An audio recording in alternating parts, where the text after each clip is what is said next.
Sari! Magandang hapon sa lahat. Kumusta ang mga magaganda kong sisi dyan? May langaw. Time check, alas 2 na ng hapon. So makapag-vlog tayo ngayon.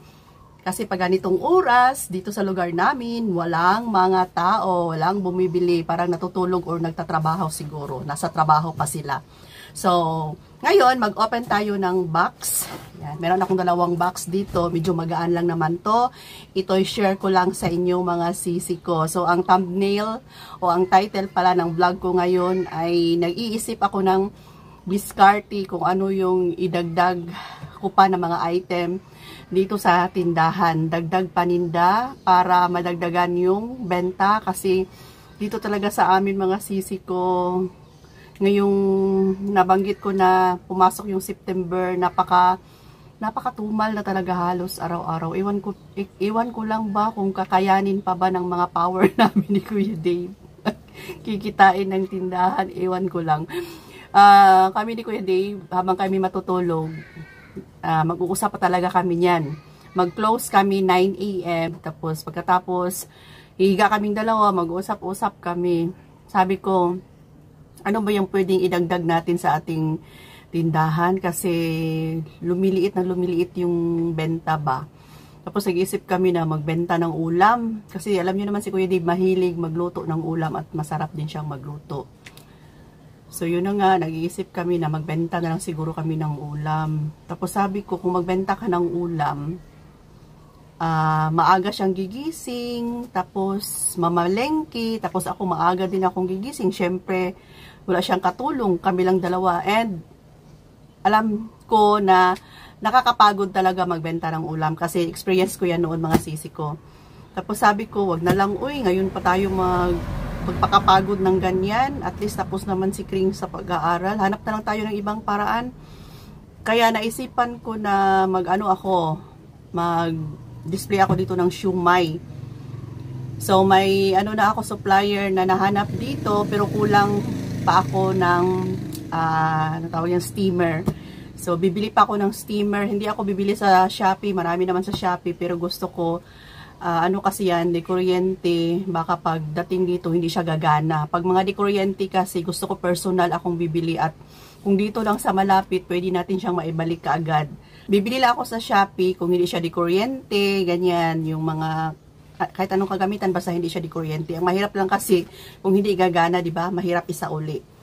So yun na nga, bibili muna ako ng steamer and update ko lang kayo kung makabenta na ako dito ng siumay, mag-additional ako mga sisi. And ngayon, bumibili ako ng mga Korean product kasi parang dito sa lugar namin, ako na yung nagbebenta ng Korean product like buldak, seaweeds, tapos yung mga samyang, gustong-gusto kasi yan ng mga kabataan dito sa amin, yung parang nagdadalaga na gustong-gusto nila yan. Yung mga binibenta kong buldak ay naubos naman mga sisi ko. Kaya ngayon, nag-aabang ako sa SNR kung may stock kasi doon ako bibili. Mura lang kasi and legit pa. So ngayon, wala pa. Sige lang. Pero ngayon, may i-open akong item mga sisi ko. So yun iniisip ko na kailangan talaga ng additional source of income kasi iba na talaga. Nabanggit ko sa vlog ko before, 'di ba?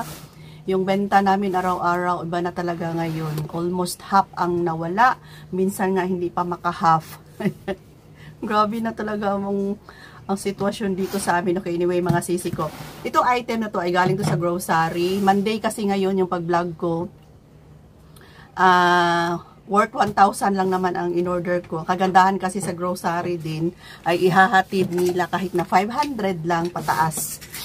So, ito'y ubos na talaga sa tindahan ko. Mabenta to mga sisi ko. Sa grocery to mabili.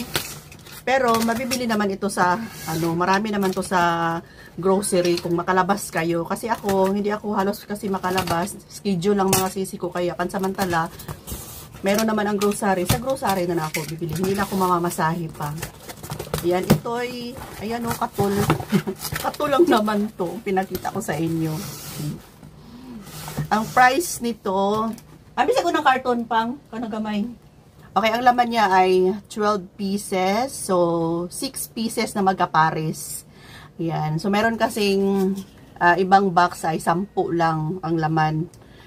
10 pieces. Tapos ito 12 pieces. Tapos ang price nito sa grocery ay 21.25 lang. So 20 bucks talaga yung binili ko kasi ni kahit isa ubos na to sa tindahan ko. Buti na lang kahapon Sunday, tiningnan ko sa grocery, may stock na mga sisi ko, kaya kumuha ako ng 20 bucks talaga. O yan, 20. Parang isang box na to halos. O, diba? Katul. Gusto ko mag-stock ng ganito kasi napakabilis maubos nito sa tindahan, at saka kami din, magasto kami kasi sa kusina, naglalagay ako sa loob ng bahay, may stock akong ganito. Mahirap na magkasakit ng dengue. Ayan. O, ito'y katol. Next ay baba ko muna, baka mahulog.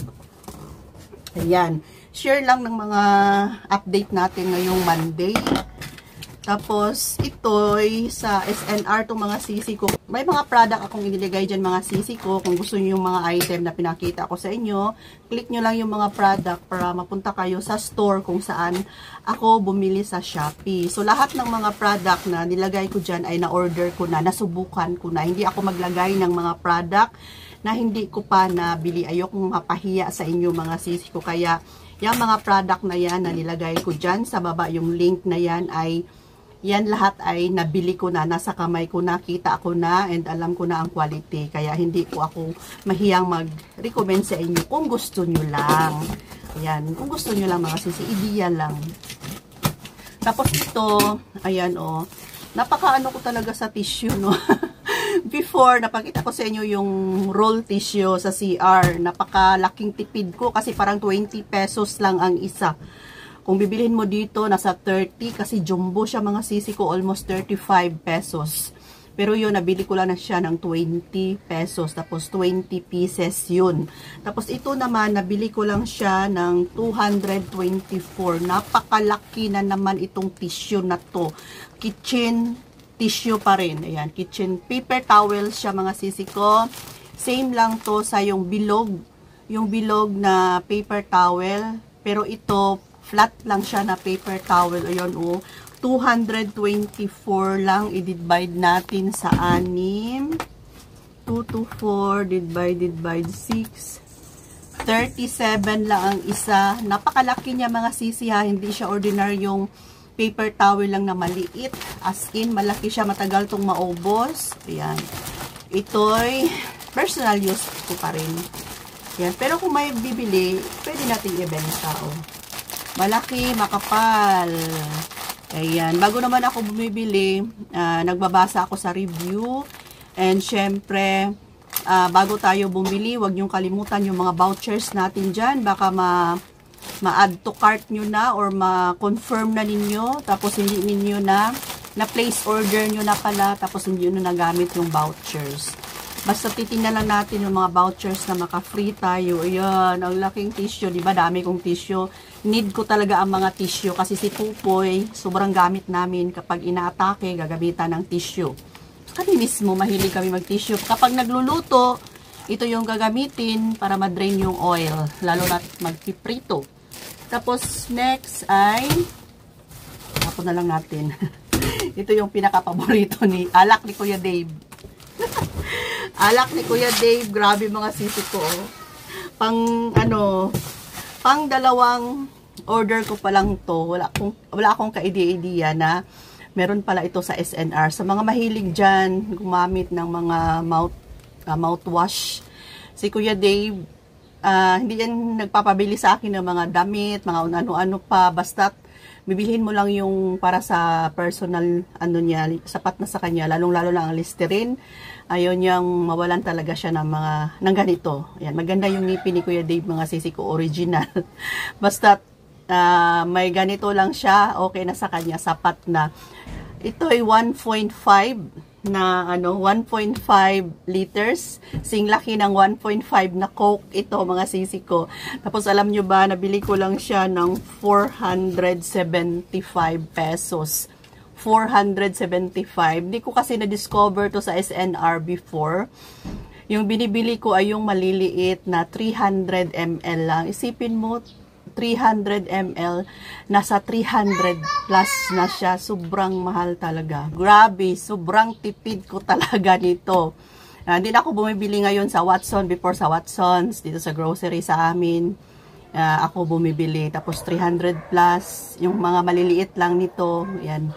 Pero ngayon, ayan, 400 plus lang siya, 1.5 ml. So, siguro italong muna yung update natin for today. Meron din pala akong item kanina na dumating, kasabay nitong katol na chichirya. So, i-display ko yan mamaya pagkatapos kong mag-vlog. So, bye for now. Love you all.